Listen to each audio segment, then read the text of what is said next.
is the first class, and I hope I'm audible for all of you. Please raise your hand. Any one of you, please raise your hand. Yes. Okay. See, today's class, this is the first class for the entrepreneurship development, and I'll have to take the unit 1 of your syllabus of the entrepreneurship development. So in this entrepreneurship development, the first unit I'm going to cover, and the rest of the units other teachers will cover. ये जो entrepreneurship development की आपकी class है, उसमें पहला जो unit है वो मैं कवर करूंगी, और बाकी जितने यूनिट्स है वो बाकी लोग कवर करेंगे. ठीक है, तो हम लोग स्टार्ट करते हैं कि व्हाट इज एंटरप्रेन्योरशिप, और एंटरप्रेन्योरशिप के बाद व्हाट इज कैन बी और व्हाट विल बी, और what is the process for the development of the entrepreneurship.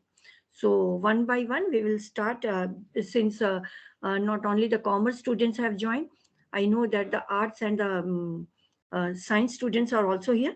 So I'll have to start with the scratch about this entrepreneurship development. जी, entrepreneurship होता क्या है, पहले मैं आपको ये बताती हूँ. जब भी हम लोग बिजनेस की बात करते हैं, तो business, what ever business you can see in the modern days, business जो है वो बहुत बड़े स्केल पे, बहुत क्रिटिकल स्केल पे, बहुत टिपिकल स्केल पे चल रहा है. लेकिन यू कैन इमेजिन कि आज से कई 100 साल पहले जब पहली बार एक्सचेंज ऑफ गुड्स शुरू हुआ था, यानी कि एक व्यक्ति ने अगर एक सामान को बनाया, दूसरे व्यक्ति ने दूसरे सामान को बनाया, और उन दोनों को अपनी जरूरतों के लिए उन चीजों को आपस में बदलना पड़ा, तो that was known as a barter system. ये सभी आपने कहीं ना कहीं स्कूल में पढ़ा है. तो जैसे जैसे सिविलाइजेशन डेवलप हुआ, जैसे जैसे परिस्थितियां बदलती गई, तो वैसे वैसे बिजनेस की शुरुआत हुई. आज की डेट में when we are talking about the business, so the trade, commerce, business, industry, so generally we take और see all this a collective way. तो ये सारा कलेक्टिव नहीं है. क्यों कलेक्टिव नहीं है? स्केल के पॉइंट ऑफ व्यू से, यानी साइज के पॉइंट ऑफ व्यू से हम लोग इस सबको अलग अलग तरीके से डिफाइन करते हैं, अलग अलग तरीके से डिस्कस करते हैं, और अलग अलग तरीके से इसके बारे में बातें भी करते हैं. So let me start with the basic. Business का एक 3 कैटेगरी हम लोग शुरुआत में बनाते हैं. That is a very small business, and then you can say the medium type of business or medium scale of business, and third one is the large scale business. Large scale business वो है जो industries है. तो industry, जैसे आप सब जमशेदपुर में है, टाटा स्टील कंपनी, वो एक कंपनी है under the iron and steel industry. तो यहाँ इंडस्ट्रीज की बात हम लोग नहीं करेंगे, यहाँ हम लोग शुरुआत की बात करेंगे कि बिजनेस को डेवलप कैसे किया जाता है, कौन डेवलप करता है.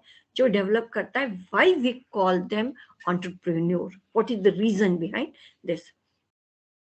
तो बड़े बिजनेस की बात हम लोग छोड़ते हैं यहाँ पर. Now start with the small business. तो small business is also known as sole proprietorship. ये जो मैंने सोल प्रोप्राइटरशिप आपको कहा है, यानी कि बहुत ही छोटा बिजनेस, एक व्यक्ति अपने बिजनेस को स्टार्ट करता है, बिजनेस कर रहा है, whatever be the profit of the business, he is going to enjoy the entire profit of the business. If there is any loss, then the person is to bear the loss also. So you can imagine, एक व्यक्ति जो एक business start कर रहा है, अगर profit होगा उसको उतना ही फायदा, और अगर लॉस होगा तो उसको उतना ही लॉस बेयर करना पड़ेगा. तो कितना ज्यादा उसको उस बिजनेस को चलाने के लिए स्ट्रेटेजिक होना पड़ेगा, ये इम्पोर्टेंट है. और यही सब कलेक्टिवली हम लोग एंटरप्रेन्योरशिप डेवलपमेंट में डिस्कस करने वाले हैं. अगर स्टार्ट करें हम लोग बिजनेस की, तो generally business depends on the activities. Okay, activities आप ये कह सकते हैं कि day to day activities of a business. तो day to day activities also we can divide in a 2 broad category. तो वो एक्टिविटी जिसके लिए हमें पैसे मिलेंगे, that is known as economic activity. और वो एक्टिविटी जिसके लिए हमें पैसे नहीं मिलते हैं, that we call as non economic activity. एक बहुत ही सिंपल सा एग्जाम्पल मैं आपको दे रही हूँ। सपोज आप सभी अपने घरों में अपने छोटे भाई बहन को पढ़ाते हैं, उनकी हेल्प करते हैं, so that is non economic activity for you. क्यों? कि आपने अपने छोटे भाई बहन को पढ़ाया है, उसके बदले you are not getting any monetary reward. But वही बात अगर आप किसी स्कूल के बच्चे को स्कूल में जाकर पढ़ाते हैं, then you will get some monetary reward in the form of salary. So that comes under the category of economic activity.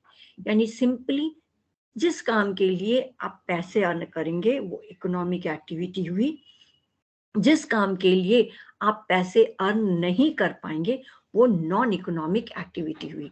और जब भी हम बिजनेस की बात करते हैं, एंटरप्रेन्योरशिप की बात करते हैं, we are only stick to the economic activity.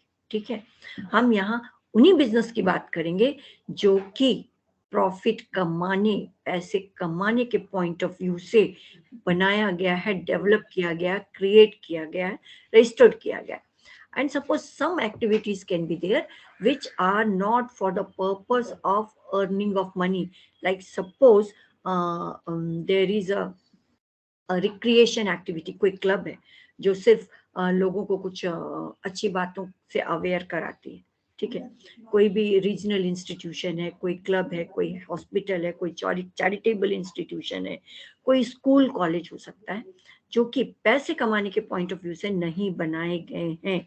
So that can not be studied under the category of business and also under the category of economic activity and also under entrepreneurship. ठीक है, तो यहाँ entrepreneurship से मतलब ये है कि a person need to collect all the resources which are required to start a business, to make a business. ठीक है, फॉर एग्जाम्पल जब भी हम लोग ये बात करते हैं कि what are the resources to start a business, एक बिजनेस के लिए क्या रिसोर्स हो सकता है। सिंपली एक छोटा सा बिजनेस, कोई भी छोटा सा business, suppose you want to, आजकल अगर मैं बिजनेस की बात करूं तो एक शब्द में लेती हूँ स्टार्टअप। तो स्टार्टअप का मतलब है कोई भी एक ऐसी एक्टिविटी, ऐसी business activity which was earlier not imagined by any person.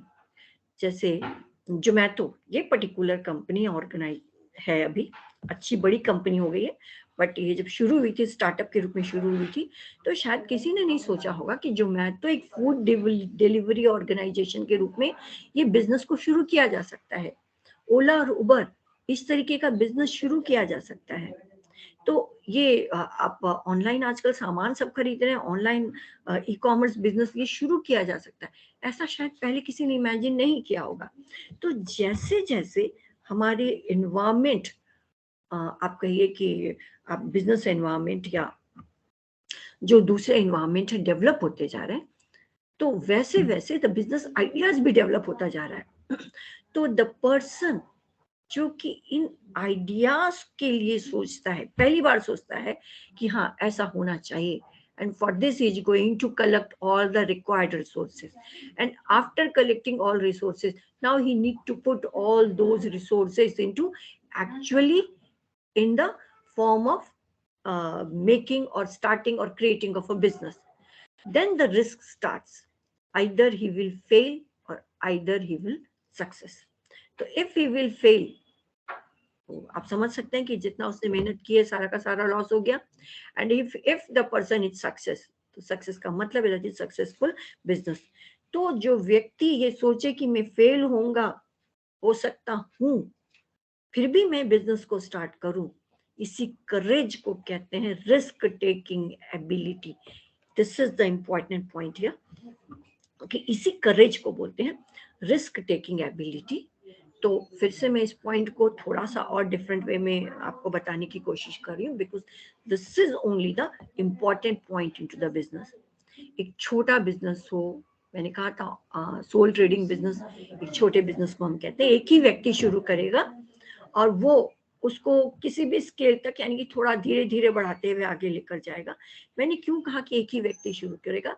Generally one person is the whole and sole proprietor of that business, तो उसको सोल प्रोप्राइटरी बिजनेस या स्मॉल बिजनेस भी बोलते हैं आज की डेट में, और इसको माइक्रो बिजनेस भी बोला जाता है। और जो दूसरा एक बिजनेस है, सपोज सोल प्रोप्राइटरशिप में ना बिजनेस छोटा, आकार छोटा है बिजनेस का, कम पैसों की जरूरत है, लेकिन कभी कभार ऐसे बिजनेस की जरूरत है when a person alone may not be able to finance, means the funds from the outside also required.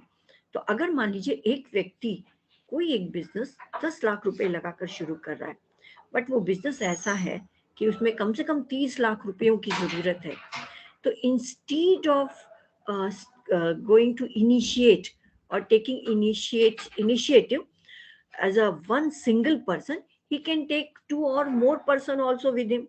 तो अगर उसने दो और व्यक्ति को अपने साथ मिलाया, और अगर तीनों ए बी एंड सी मान लेते हैं ये तीनों पर्सन है, ए ने ये इमेजिन किया कि हमें बिजनेस स्टार्ट करना चाहिए, उसने बी को भी अपने साथ मिलाया, सी को भी अपने साथ मिलाया, और सपोज तीनों ने 10-10 लाख रुपए मिला करके किसी बिजनेस को शुरू किया, तो इसे हम कहते हैं it's a partnership business. If profit all the three will enjoy, if loss all the three will enjoy. But one point is very important here, कि अगर मैंने कहा कि अगर प्रॉफिट होगा all will enjoy, but sometimes ये भी होता है कि ये आपस में कितना प्रॉफिट एंजॉय करेंगे, किस प्रोपोर्शन में एंजॉय करेंगे, this is also pre decided. For example A and B suppose पैसे लगाते हैं, मैंने कहा 30 लाख रुपए की जरूरत है, सपोज ए और बी ने पैसे लगाए 15 lakhs and 15 lakhs, C is only going to help maybe in a different sort of different sort, कि हम बिजनेस को बढ़ाने में चलाने में आपकी मदद करेंगे, तो जाहिर है सी का हिस्सा थोड़ा सा कम हो जाएगा क्योंकि उसने पैसे नहीं कंट्रीब्यूट किए हैं। तो उस पॉइंट में all the three can pre decide among themselves in case of profit how they are going to enjoy the profit and in what ratio, in what proportion, and in case of loss also how they are going to bear the losses। तो ये मैंने कहा partnership, और पहला मैंने बताया था छोटा बिजनेस जो है वो सोल ट्रेडिंग बिजनेस। इन दोनों ही बिजनेस को आज की डेट में नहीं, शुरुआत से ही हम लोग एक खास तरीके से इसको डिफरेंशिएट कर सकते हैं। ये खास जो बात है, that is both kind of these business are having unlimited liability। Now let me clear about the unlimited liability, because the commerce students, they know about unlimited liability, but this particular word is unlimited liability obviously new for the science and the art students। Limited liability और unlimited liability का मतलब ये होता है कि अगर आपने 1 लाख रुपए से बिजनेस को स्टार्ट किया, अगर वो बिजनेस अच्छा चलता है देन इट्स ओके, और अगर बिजनेस में लॉस होता है then your responsibility is only to bear up to 1 lakh rupees, not more than that. यानी कि अगर आपने 1 लाख रुपए से बिजनेस स्टार्ट किया, अगर बिजनेस बहुत अच्छा चल पड़ा है तो बहुत अच्छी बात है, अगर बिजनेस को लॉस होता है तो बिजनेस को शुरू करने वाले की रिस्पॉन्सिबिलिटी सिर्फ 1 लाख रुपए तक की होगी, तब इसको हम लोग लिमिटेड लायबिलिटी बोलते हैं। लेकिन कभी भी सोल ट्रेडिंग बिजनेस और पार्टनरशिप कभी भी अनलिमिटेड लायबिलिटी वाले नहीं होते हैं। These both kind of business are of the unlimited liability. Unlimited liability का मतलब है, अगर सपोज मैंने बिजनेस स्टार्ट किया 1 लाख रुपए से और ये बिजनेस बहुत कामयाब नहीं हुआ और मुझे लॉस होता चला गया, सपोज लॉस को पे करते हुए, अपने लायबिलिटीज को पे करते हुए, अपने ड्यूज को पे करते हुए, सपोज मुझे 1,25,000 रुपयों की जरूरत पड़ गई, तो मुझे ये 25,000 रुपए अपने घर से लगाने पड़ेंगे, इसीलिए इसे अनलिमिटेड लायबिलिटी बोलते हैं। अब मैं आपको और क्लैरिफाई करने के लिए लिमिटेड लायबिलिटी का एक और एग्जांपल बता रही हूँ। लिमिटेड लायबिलिटी जनरली रजिस्टर्ड कंपनियों के साथ होता है, और कुछ कुछ छोटी कंपनियां भी ऐसे बन सकती हैं, पार्टनरशिप बिजनेस बन सकते हैं आज की डेट में जो कि लिमिटेड लायबिलिटीज के साथ हो। So usually that is known as the venture business, उनको ज्वाइंट वेंचर बोलते हैं, उसको हम लोग पार्टनरशिप बिजनेस नहीं बोलते हैं, ठीक है। ज्वाइंट वेंचर में जो भी 2-3 लोग आपस में मिलकर बिजनेस करेंगे, वो शुरू में ही आपस में ये तय कर लेते हैं कि हम इतने रुपए आपस में मिलकर लगाएंगे, but not more than that. Whether the business will run smoothly और it may not run smoothly. But कभी भी बिजनेस करने वाला ये नहीं सोचता है कि business will not run smoothly. while doing the business, the person is to think कि हम लोग कामयाब होंगे, we will get success. ये हो सकता है आगे चलकर के परिस्थितियां ऐसी हो जाएं कि और कभी कभार due to the wrong decisions the business में फेल, अदरवाइज बिजनेस फेल नहीं होते. अब बिजनेस क्यों फेल होते हैं, क्यों नहीं फेल होते हैं, कब फेल होते हैं, ये आगे जाकर के हम लोग डिस्कस करेंगे. तो एंटरप्रेन्योरशिप में यही स्ट्रेटेजीज दिखाई, सिखलाई, बताई जाएगी आप लोगों को कि how the businessman need to collect the resources, how to utilize the resources in an optimum way. Optimum way शब्द मैंने बोला यानी बहुत उत्तम तरीके से, सर्वोत्तम तरीके से उसको अपने बिजनेस के सारे रिसोर्सेज को इस्तेमाल करना है. मैं आज इंट्रोडक्टरी क्लास में आपको मैं सिर्फ समझिए कि ये एंटरप्रेन्योरशिप डेवलपमेंट का इंट्रोडक्शन ही बता रही हूँ. जब मेरी नेक्स्ट क्लास होगी then I go according to your syllabus point of view. Okay, तो किस तरीके से वो बिजनेस को चलाएंगे, कैसे डिसीजन लेंगे, क्यों डिसीजन लेंगे, डिसीजन लेते समय व्हाट आर द ऑप्शंस और you can say the different alternatives are available to them, and among them they have to select the best alternative. So actually these are the part of the entrepreneurship development.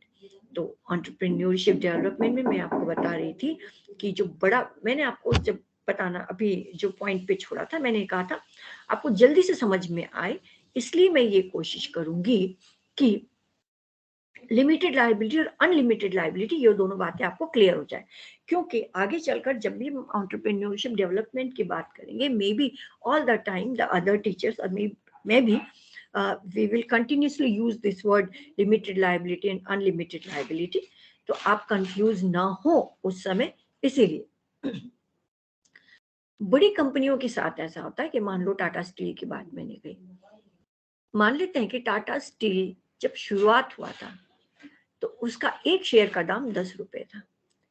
तो अगर एक व्यक्ति जिसका नाम mister A है, उसने 100 share खरीदे 10 रुपए के हिसाब से, तो यानी मिस्टर ए की जिम्मेदारी है कि कंपनी को 100 शेयर 10 रुपए वाला यानी 1000 पे करना पड़ेगा, नॉट मोर देन दैट. समझ रहे मेरी बात? अगर किसी व्यक्ति ने 100 शेयर 10 रुपए वाला खरीदा है तो उसे कंपनी को जो उसका फाइनेंशियल कंट्रीब्यूशन होगा, दैट इज, मैंने कहा 100 शेयर खरीदा, 100 plus 10 means 1000. then the person's responsibility is only to pay 1000 to the company, not more than that. and this is the responsibility of the company to run their business so efficiently कि वो उस 1000 रुपए जिस व्यक्ति ने दिए हैं उतने में ही वो बहुत अच्छे तरीके से चला सके अपना बिजनेस. ओके, तो यानी बड़ी कंपनियों में जहां उनको जो कैपिटल चाहिए, जो पूंजी चाहिए, कैपिटल का हिंदी शब्द मैंने बोला पूंजी, यानी कि बिजनेस को चलाने के लिए जितने भी पैसों की जरूरत होती है उसको कलेक्टिवली हम लोग पूंजी और कैपिटल बोलते हैं. ठीक है, तो capital is divided into small parts and these small parts are known as the share, and these shares are generally offered to the general public. और सभी पब्लिक उन शेयर को खरीद करके कंपनी को कंट्रीब्यूट करते हैं, इसलिए उनकी जिम्मेदारी लिमिटेड होती है. बट जब हम लोग छोटे बिजनेस की बात करें तो छोटा बिजनेस में अगर लॉस होगा तो छोटे बिजनेसमैन की जिम्मेदारी अनलिमिटेड होती है. इसीलिए छोटे बिजनेसमैन को डिसीजन लेते समय all the pros and cons must be considered. यानी कि उसके एक पर्टिकुलर डिसीजन का क्या प्रभाव पड़ने वाला है बिजनेस पे, उसको इसका आकलन करके ही डिसीजन लेना पड़ेगा. तो अब मैं इस पॉइंट पे आती हूँ. मैंने कई बार आपसे अभी आज के क्लास में कहा है कि a businessman, an entrepreneur a sole trader, they need to collect resources of the business. मैंने ये कहा, तो कौन से इंपॉर्टेंट रिसोर्सेस होते हैं, कैसे उनको कलेक्ट करने की बात आ रही है, कब कलेक्ट किया जाएगा, किस तरीके से कलेक्ट किया जाएगा, ये सब मैं आज जल्दी जल्दी आपको बताऊंगी। तो किसी बिजनेस को चलाने के लिए जो रिसोर्स चाहिए, मेन रिसोर्स बता रही हूँ, man, machine, material and money. अगर मैंने ब्रॉड कैटेगरी बताया, man, machine, material and money. सबसे पहले मनी चाहिए, मशीन्स चाहिए, मटेरियल यानी वो जो भी सामान बनाएंगे, उस सामान को बनाने का रॉ मटेरियल, कच्चा माल उनको चाहिए। आप सब के हाथ में, अगर आप बैठे हुए हैं अपने घर में, अपने कंफर्ट जोन में, and obviously you are listening this lecture, तो I can say you all are having a pen and paper with you, a pen or diary or pen or copy with you. तो किसी ने भी जो इस pen को बनाया होगा, तो डायरेक्टली तो पेन नहीं ना बन गया। इस पेन को बनाने के लिए सबसे पहले उस कंपनी को कच्चा माल, यानी कि आप सोचिए कि आउटर साइड और outer shell of the pen, जो पेन का जो आपको दिख रहा है वो पार्ट, मे बी वो प्लास्टिक का बना हुआ हो या मे बी सॉफ्ट लकड़ी का बना हुआ हो, जैसा भी हो, ठीक है, तो वो उसको चाहिए। जस्ट अ मिनट,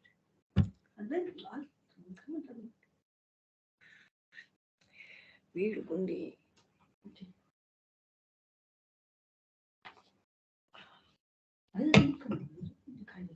तो वो जैसा भी बना हुआ हो, तो उनको वो मटेरियल चाहिए।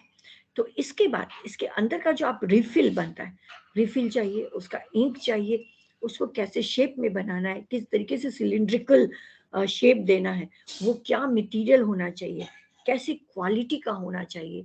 So all this comes under the decision making regarding the material. तो सिर्फ मटेरियल कलेक्ट करना, this is not the thing. Material को कलेक्ट करने के लिए money, the business is needed. Then money को कंपनी, बिजनेसमैन को फर्स्ट ऑफ ऑल मनी के लिए अपने पास कुछ ना कुछ जुगाड़ करना पड़ता है, कुछ ना कुछ उसके पास ये कहिए कि उपाय करना पड़ता है। तो जब छोटे बिजनेस की हम बात करते हैं, basically they depends on their own fund, and they can borrow funds from the relatives and you can say friends. And after some time, and if suppose their business is a very you can say कि promising proposal है, तो कभी कभी कंपनियां भी sorry bank भी उनको help करती है। तो मैंने एक शब्द कहा था आपको, स्टार्ट। तो स्टार्टअप में बहुत सारे बैंक गवर्नमेंट के गाइडलाइंस के थ्रू कोशिश ये करती हैं कि गवर्नमेंट के गाइडलाइंस के थ्रू कोशिश ये करती हैं कि, जस्ट अ मिनट, लैपटॉप की बैटरी स्लो हो गई, ठीक है। तो गवर्नमेंट के गाइडलाइंस के थ्रू ये कोशिश करते हैं कि जो नए बिजनेस है, अगर उनका प्रॉमिसिंग आइडियाज है, तो उनको जरूर उस प्रॉमिसिंग आइडियाज के लिए फाइनेंस अवेलेबल करवाया जाए। तो यानी कि मनी का जुगाड़ हो गया बिजनेस के लिए, रॉ मटेरियल खरीदना है। कभी कभार रॉ मटेरियल ये भी हो सकता है कि उनको उधार में रॉ मटेरियल भी मिल जाए। तो इस तरीके से मैन की जरूरत है। Man means those people who are actually going to convert the raw material into finished product. आप सबके हाथ में जो पेन है वो फिनिश्ड प्रोडक्ट है, तो उसको बनाने के लिए कुछ ना कुछ लोगों को, स्किल्ड लोगों को अपॉइंट किया गया होगा। और वो प्लास्टिक से पेन डायरेक्टली नहीं बन जाएगा। It is also necessary that these people have to use some different kind of machines for that. So that's why man, machine, material और मनी, ये चारों चीजें सबसे पहले as an elements of business important है। और वो एक व्यक्ति चाहिए who is going to gather all these four elements, यानी मैन, मशीन, मनी और मटेरियल, इन सबको इकट्ठा करके इन सबको बिजनेस के रूप में इम्प्लीमेंट करने का साहस जो व्यक्ति दिखाए, उसी को हम कहते हैं साहसी। और इसी साहसी शब्द का अंग्रेजी नाम है एंटरप्रेन्योर। क्लियर है? अगर मैं सपोज मैं अपनी ही बात करूं, अगर मुझसे कहा जाएगा कि this is the idea of the for making of any particular product, आप इसके लिए मैन, मशीन, मटेरियल, मनी हम सब आपको दे देंगे, you have to go through and start the business, तो मैं डिनाई करूंगी। क्यों? कि ये हो सकता है कि मेरे मन में ये बात है कि may be I may not get success, तो इसका मतलब है स्टार्ट में ही मैंने अपने आप को फेल समझ लिया कि may be I may not get success. मैं ये सोचूं मैंने फेल हो गई मैं, तो यहाँ ये बात और हो सकती है कि instead of that consent being recorded, okay, instead of this कुछ कुछ ये आ रहा है ना पॉपअप, में उसको पढ़ती जा रही हूँ कि what is this on the laptop. अगर मान लीजिए इसके पीछे रीजन है कि मैंने कहा मुझे मुझे कोई कहे तो आई मे डिनाई अबाउट दिस। क्यों मैं डिनाई करूंगी? क्योंकि मुझे लगेगा कि अगर मैं फेल हो गई तो इसका मतलब है I am not ready to take risk.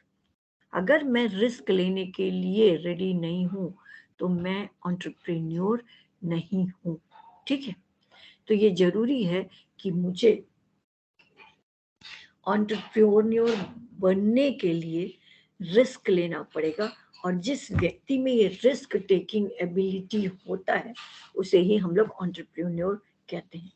तो आपका जो सब्जेक्ट एंटरप्रेन्योरशिप, आपका जो सब्जेक्ट एंटरप्रेन्योरशिप डेवलपमेंट है वो इसी से रिलेटेड है कि किस तरीके से एंटरप्रेन्योरशिप के लिए या एक बिजनेस जो कि शुरू हुआ है, जिसको क्रिएट करने के लिए, जिसको एस्टेब्लिश करने के लिए the person who is ready to take all risk and known as entrepreneur, so how and what are the qualities he और she should have, how or different or what are the steps he and she should need to take in the beginning or throughout the process of the business। एक व्यक्ति के लिए, मैंने अभी एक व्यक्ति जिसको एंटरप्रेन्योरशिप कहते हैं, मैंने ये शब्द बोला आपको कि मैन, मशीन, मटेरियल और मनी, इन सबको जो काम पर लगाए और ये रिस्क ले कि अगर अच्छा चल पड़ा बिजनेस देन इट्स ओके, नहीं चलेगा देन मैं उसको रिस्क को लेने के लिए तैयार हूं। तो जो रिस्क टेकिंग एबिलिटी है उसे ही साहसी कहते हैं। मैंने कहा इसी का अंग्रेजी वर्ड है entrepreneur. Means entrepreneur is a person who is ready to assemble all the elements of business.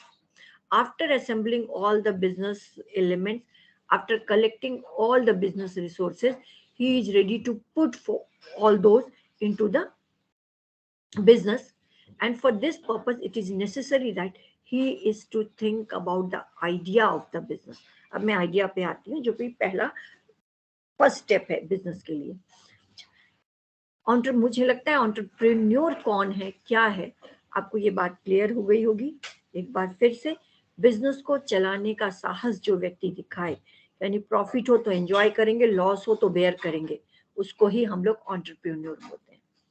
तो हर व्यक्ति को हम एंटरप्रेन्योर कह देंगे ऐसा भी नहीं हो सकता है, क्योंकि suppose as a fun you are going to start as a business, so it is not an entrepreneurship। it's necessary that you have to take this courage to take this business, start the business, and take this business to a growing position also। यानी कि एक business को start कीजिए और उसको growth की तरफ आगे लेकर जाइए, तभी हम लोग उसको एंटरप्रेन्योर बोल सकते हैं। उस बिजनेस को हम लोग एंटरप्रेन्योरशिप डेवलपमेंट भी कह सकते हैं। तो किसी भी बिजनेस को स्टार्ट करने के लिए जो सबसे शुरुआत की बात है, that is the person should have. मैं जब पर्सन की बात कर रही हूँ इसका मतलब है I am talking about the entrepreneur. Okay? और एंटरप्रेन्योर वो व्यक्ति है जिसने साहस दिखाने की शुरुआत, साहस दिखाने की कोशिश की है। मैंने आपको कहा है कि ये जोमैटो का मैंने एग्जाम्पल दिया आपको, मैंने ओला एंड उबर का एग्जाम्पल दिया आपको। तो बिजनेस जब शुरुआत की जाएगी, ये जरूरी है कि उस व्यक्ति को वो आइडियाज लेने चाहिए कि which can be an promising idea into the society. यानी सोसाइटी में मान लो,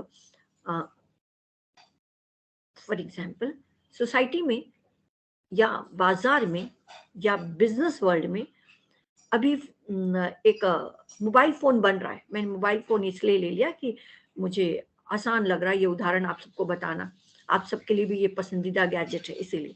ठीक है, अगर मान लो मोबाइल फोन बहुत सारी कंपनियां बना रही, आप सोचेंगे मैं मुझे भी बिजनेस करना है, मुझे भी मोबाइल फोन बनाना है। It means you are not doing anything new. समझ रहे हैं? आप कुछ नया नहीं कर रहे हैं। जो चीज बन रही है आप उसी का एक इमिटेशन खड़ा कर रहे हैं। ठीक है, उसी का एक इमिटेशन यानी वैसे ही वाला कोई दूसरा बिजनेस आप खड़ा कर रहे हैं। एक पॉइंट यहाँ मैं जरूर बताऊंगी कि जब भी हम लोग बिजनेस की बात करते हैं, एंटरप्रेन्योरशिप की बात करते हैं, तो generally the behind this concept एक two important points are there कि जो business must be of a innovative type और इन्वेंटिव टाइप। ये इनोवेटिव और इन्वेंटिव, इसका अर्थ मैं जल्दी से आपको बताती हूँ।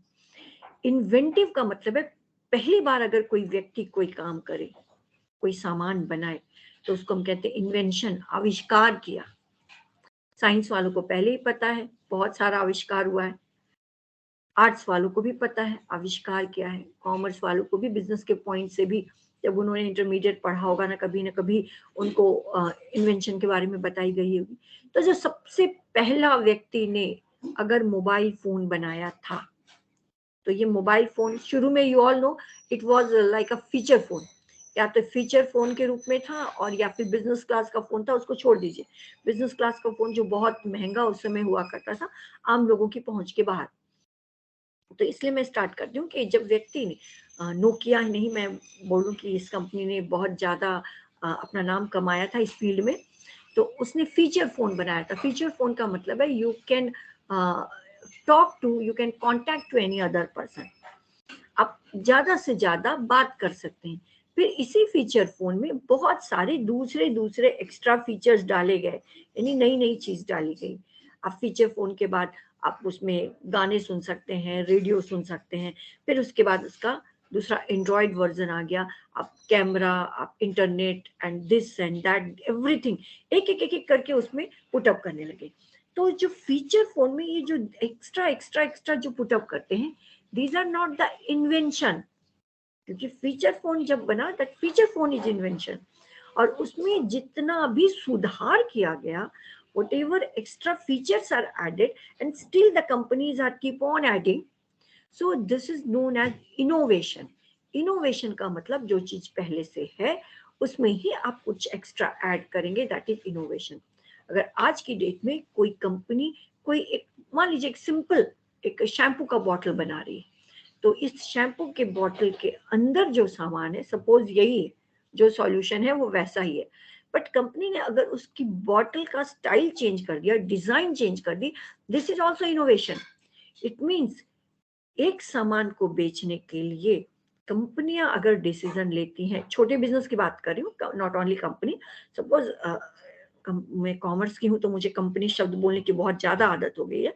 तो अगर किसी बिजनेसमैन ने अपने ही प्रोडक्ट में जो भी उसका छोटा सा सामान वो बना रहे, अगर उसके कुछ एडिशन कर दिया या फिर उसमें कुछ उसकी पैकेजिंग में चेंज कर दी, मैंने कहा उसमें कुछ एडिशन कर दिया।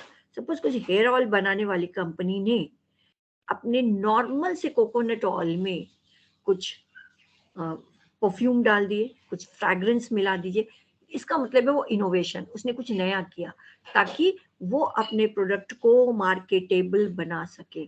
तो आज की डेट में जितने भी बिजनेस हैं वो हमेशा अपने बिजनेस को लोगों के अकॉर्डिंग, यानी कि सोसाइटी के टेस्ट, हैबिट, रिक्वायरमेंट के अकॉर्डिंग वो कुछ ना कुछ उसमें एड ऑन करते जाते हैं, which is known as innovation. So innovation is also the part of entrepreneurship। एक व्यक्ति entrepreneurship यानी कि बिजनेस में सक्सेस बने रहने के लिए जरूरी है कि आज से 30 साल पहले उसने जो सामान बनाया, अगर वो एज इट इज आज के दिन भी वैसे ही अपना सामान देना चाहेगा तो ये नहीं पॉसिबल हो सकता है। उसको कहीं ना कहीं से अपने बिजनेस को रिवाइव करते जाने की जरूरत है और ऐड करते जाने की भी जरूरत है। Okay, that's it for today's class. मेरी लैपटॉप का भी बैटरी पूरा खत्म हो गया है। Just a minute. Okay, next class I have started 9 o'clock sharp. Okay, लेकिन कनेक्शन में थोड़ी सी प्रॉब्लम हुई है। So please all of you in the next class join 9 o'clock sharp.